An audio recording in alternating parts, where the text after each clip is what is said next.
Na lang nga siya eh. Teka. Streets empty. So next ko nang gagawin is yung sauce. Mag-level up din yung lifestyle namin. Kasi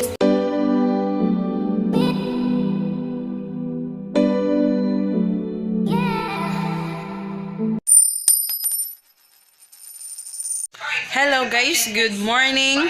So ayan, maagang-maaga nanonood ako na Jordan page. So ayan.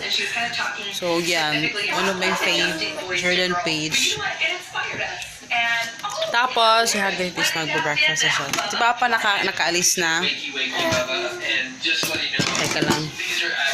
Post ko muna. So, masyadong maingay si Jordan eh. Tapos, gumawa ko kahapon ng So, yan, kay Hagrid yung patatas at saka tapos isda. Hindi ko na kinukunan ng pag ganyang isda kasi alam niya naman kumuha ng niyan, mga buto-buto. Mga buto-buto, taka yung sa lang talaga, sa bangus yun, hirap kasi kukunan yung Tapos, eto yung ginawa ko guys, kahapon. Medyo na lang nga siya eh. Teka, tingnan nyo guys. So, hindi ko pa na-arrange.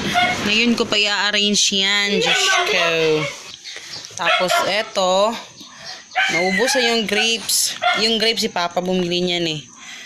Tapos, yan. Papaya, grapes, tsaka Tapos, evap lang yung inilagay ko. Tapos, si Hagrid naglalagay siya ng yogurt dyan. Tapos, yun nga, papaya, apple, at saka para ganahan kumain si Hagrid. Kaya, ayan, kain tayo, guys. Tapos, mamaya is magbabayad ako ng bills. Maga kasi si Papa uuwi mamaya. Sige na nga. So, aga-aga. So, yun, tapusin ko lang manood ito. Tapos naman ako sa actually maglalaba ako ngayon, magbabayad ng later ba magbabayad ng bills. Tapos samahan niyo ako mamaya dahil magluluto ako ng stock up ko na spaghetti at saka yung siomai. Ayun. So ayun, naglalaba muna ako guys. Yung mga bed sheets at saka yung mga kumot, nilabhan ko muna kasi si Hagrid hindi ko siya tapos kumain.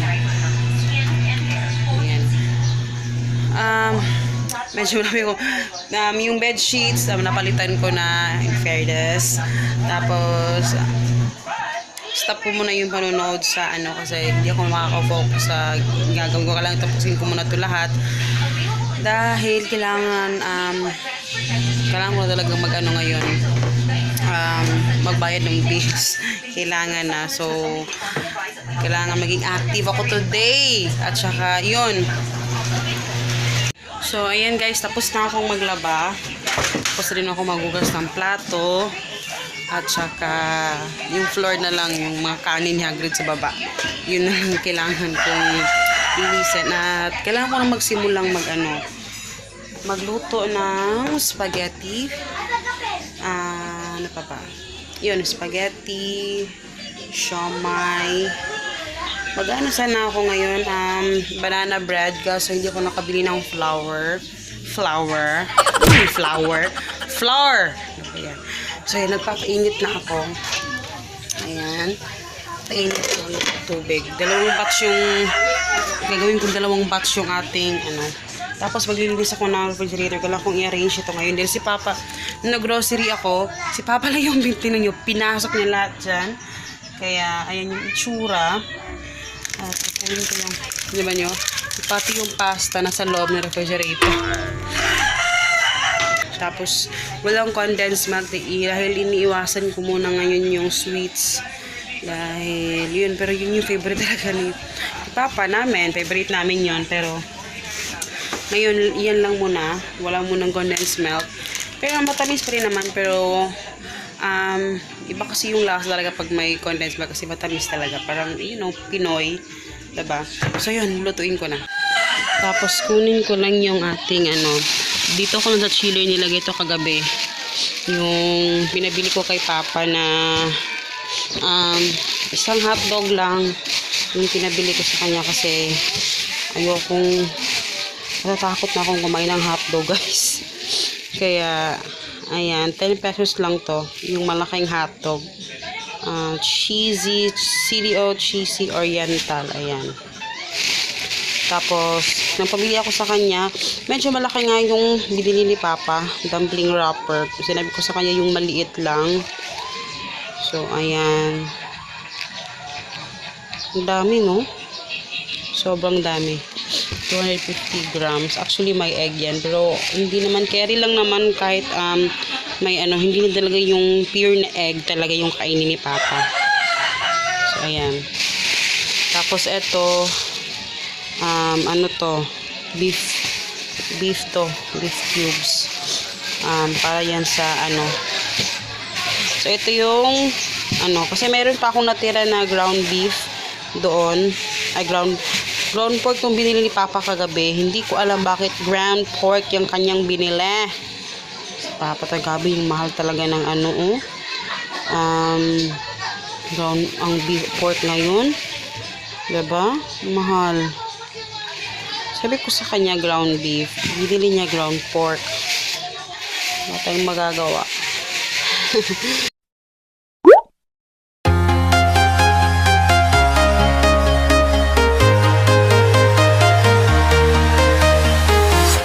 I'm walking alone, the streets are empty.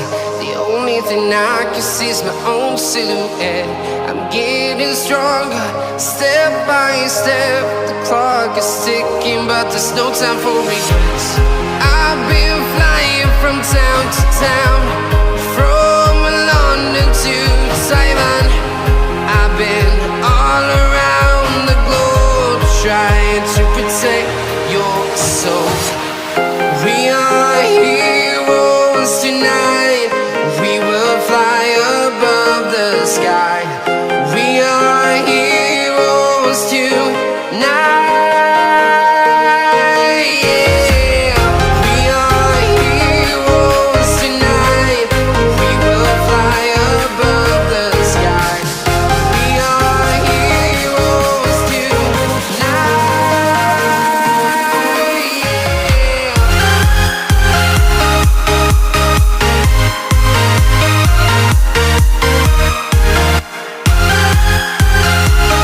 Ang PBB Teens at sina Momshi Cars at Momshi Melts. Naluto ko na yung pasta, guys. Lagyan ko lang ng oil. Hindi mag-chiket. Ayan na siya. Sobrang dami, no? Dami, pero hindi isang kainan yan. Excuse me.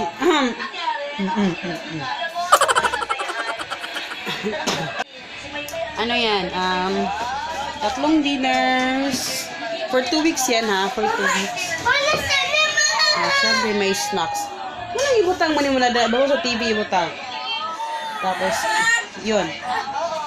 Sige, nakadami. At minsan na lang ako nagsaspag. Para hindi naman talagang, kasi hindi din healthy talaga na parating spaghetti pan talaga. So, yun. Pakunti-kunti lang. Ganon. So, next ko nang gagawin is yung sauce. Ang arte. So, ayan. Nagpainit na ako. Hi guys! Napag-ani mo na kasi lalong. Ayan, beef yung aking ilalagay. So, medyo madami pala to. Hi guys! At saka may nag-high daw siya. Naglalaro siya sa baba. Tapos, ayun. Lutuin ko na siya. Dahil, para mabilis akong matapos. Lagay tayo ng oil. Arte. Ayan. Konti lang. Tapos, yung sauce ko, isa lang, hindi ko alam kung magkakasa to. 900 grams lang pala tong Amigo Sigurado. Tapos, 900 grams din tong, ang gusto ko kasi medyo maraming sauce. Hindi yung dry na dry. So, tingnan ko muna. Hindi ko na ihahalo lahat ng pasta noodles kung hindi siya magkasa. So, ayan, let's start! So, inano ko na yung natin, guys, yung garlic. So, hindi ako naniniwala dun sa mga chef na sinasabi nila na unahin daw yung onion. Hindi ako naniniwala kasi sa mga ano talaga, importante na mauna yung garlic kasi mas bumabango siya. Siguro, dahil kung chef, so, yung mga chef kasi siguro dahil sa presentation, diba? Kaya ayaw nilang yung medyo brown na brown yung garlic, kaya siguro ganon. Pero para sa akin, mas masarap. Lasang-lasa mo yung, pag yung garlic, medyo tostado na siya, diba? Tsaka yun kasi yung, kahit sa nanay, mga lola natin, ganun din kasi talaga yung ginagawa talaga nila. Parang, yun yung talaga yung way na pagluluto nila, diba? So, ilalagay ko na yung aking baka talaga. Ground beef. Ganyan ako guys hindi ako ganun kabongga maglagay ng mga sangkap, like kung nagigisa ako mga ulam namin na may mga panggisa, konting-konti lang yung nilalagay ko para mas feeling ko ganun lang talaga siguro ako. Kaya minsan dahil sa kabila din sa mga sister-in-law ko, parang pag nagigisa sila, talagang kami ni Papa. Parang yung, for example, yung pancit at saka yung pork. So, parang yung pork, yung main parang siya yung extender. Tapos yung pancit lang yung para pang dagdag sa gisa. Parang ganun. Kasi mas marami pa yung mga, yung mga pork, or kung anumang manok na pwede nilagay sa mas marami siya kumpara sa like sa mga gulay, mga pancit, mas marami. Kaya ganun. Pero kami kasi hindi kami ganun. Budget ko talaga ng maayos yung especially pag like sa mga, pero pag may mga okasyon, yun, medyo madami talaga nilalagay ko. Like may birthday, sa family ni Papa, sa family ko, ganun.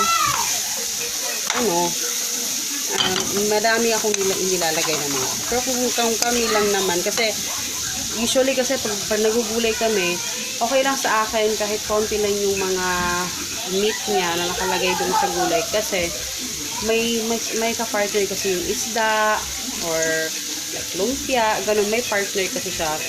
Pero pag yun lang talaga yung aming ulam, like patatas, yun lang talaga yun. Medyo madami yung inilalagay ko na meat. Pero pag pag may naman, hindi, konti lang yung nilalagay ko. Hindi naman kailangan necessary talaga na madami, diba? Yun. Yan din yung ko. Kasi pag nagtitipid, ganun talaga yung ginagawa ko. Even before, mini-maintain ko lang din kasi yung lifestyle namin. Kasi yun din yung iniiwasan ko na yung though nag-increase yung income namin, ayokong mag-level up din yung lifestyle namin kasi hindi din namin ma-appreciate yung alam mo yun, yung papasok na bagong income, hindi namin ma-appreciate ganun. Kaya ano yung ulam namin noon na yung talagang kapos kami, yung nagtitipid na tipid kami, ganoon pa rin ngayon. Though may changes konti, no, pero hindi talagang ganun ka bongga talaga. Hindi talaga ganun ka big time. Lang siguro, increase ng konting-konti lang talaga, ganun. Pero yun yung iniwasan namin ni Papa na ma-increase ang lifestyle. Basta yun. Kasi hindi mo talaga ma-appreciate yung like lumaki yung sahod mo or meron kang magong business na or malabas na may mga income kung pumapasok, hindi mo ma-appreciate kung parang mag-ano ka na yung standard of living mo, parang tumaas na, ganon. Parang kung noon nagbibigas ka ng NFA, ngayon hindi ka na kumakain ng NFA, doon ka na sa mga medyo mahal na bigas, ganon. Pero kami ever since hindi naman kami nag-NFA kami before, pero kasi ngayon hindi na kasi kami nagwa-white rice. Nagwa-white rice naman kami, pero paminsan-minsan lang pag wala kaming mabilis tindahan dyan, kasi sa palengke lang talaga yung gusto namin na NFA yung kasi mas tipid din sa akin yung red rice. mas matitipiran ako sa ganun. Sa akin lang yun na, hindi ko alam sa iba kasi syempre iba-iba naman tayo. Pero para sa akin, mas matipid sa akin yung red rice kasi yung white rice ang sarap. Yung madaling maubos. Kaya lagay ko na yung aking guys, sauce. Teka lang, hirapan ako dahil sa pag-vlog na ito, ha? Lagay ko muna. So, eto na siya, guys. Nilagay ko siya, cheese. Pasensya na ang ingay, ha? Sabit lakas ng sounds. Nilagay ko dito cheese, garlic powder. Nilagay ko ng konting tubig kasi beef cubes kasi wala akong nakita. Kaya nilananapan ko lang ng paraan. Naglagay ako ng bay leaves, yung laurel, tapos, yun. Yes, success. So, hindi siya nag-dry. Try. Dahil, yun, naglagay ko ng tubig. So, ayan na yung itsura niya. Nakikita nyo ba siya? So, ayan. Tapos, isa-segregate ko to, isa-separate for 3 dinners. At, yun, medyo marami naman to.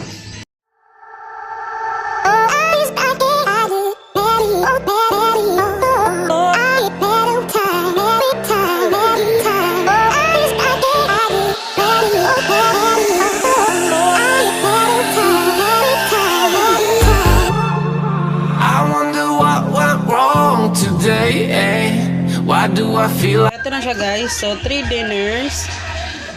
Saktong-sakto lang talaga siya. So, ayan, meron isa dito. Ito maliit pero puno. Ito naman. Tapos ito. Ayan. So, tapos na ako doon sa spaghetti. Next naman is ang siomai.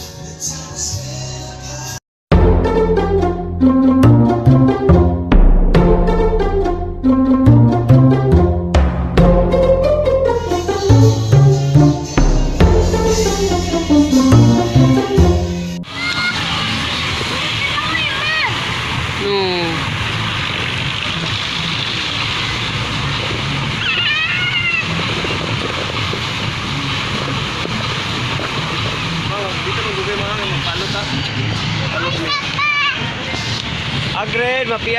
Hello guys, nandito kami sa park together with my fam. Hi pa. Nagbayad kasi kami ng bills kaya yan. Di circle ang aking fast lock. So ayan si Hagrid doon. Sayang-saya siya kasi may fountain. Kaya sobra siyang saya. So ayan. Galing pa sa work, lumiretso siya sa amin kasi na yun nga nagbayad kami. Hello guys! O ayan, madilim na naman tayo no dahil gabi na. Tapos, Hi guys! nakita niyo yung Hi, labahin guys! sa labas. O ayan. Tapos, maghapon na kami. Wala akong masyadong vlog kanina kasi talagang feel the moment. Family bonding. Tapos, ito yung kinakain. Yung ginawa ko kanina, ayan, pinahahaponan na namin. Ngayon lang kami dumating kasi guys. So, ayan si Papa. Hindi pa nag-hi si Papa. Bagong bagong gupeto, diba? Ang gwapo ni Papa. Tapos si Hagrid,